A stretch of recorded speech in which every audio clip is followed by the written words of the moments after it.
میرے ساتھ ہیں عطاء اللہ خان عیسیٰ خیلوی. السلام علیکم. جی وعلیکم السلام. کیا حال ہے آپ کا؟ کیسی ہیں فرا؟ ٹھیک ہے. میں ٹھیک ٹھاک، اللہ کا شکر. آپ سنائیں، آپ کیسے؟ اللہ کا کرم، آپ کی دعائیں.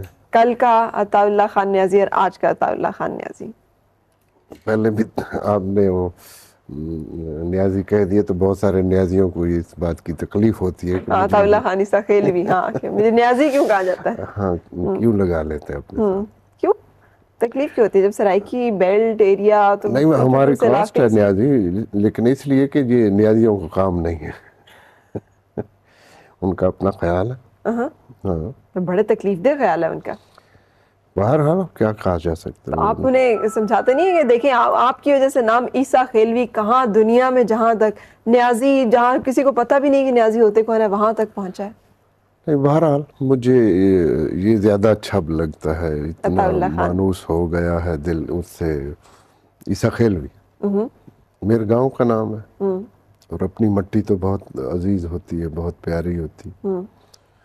تو اس مٹی سے جس سے میں نے جنم لیا وہ زیادہ مجھے خوبصورت لگتا. صحیح. میں نے پوچھا کل کا عطاء اللہ اور آج کا عطاء اللہ. وہی ہے چال بے ڈھنگی جو پہلے تھی سو بھی ہے. کچھ بدلا، کچھ پایا، کچھ کھویا.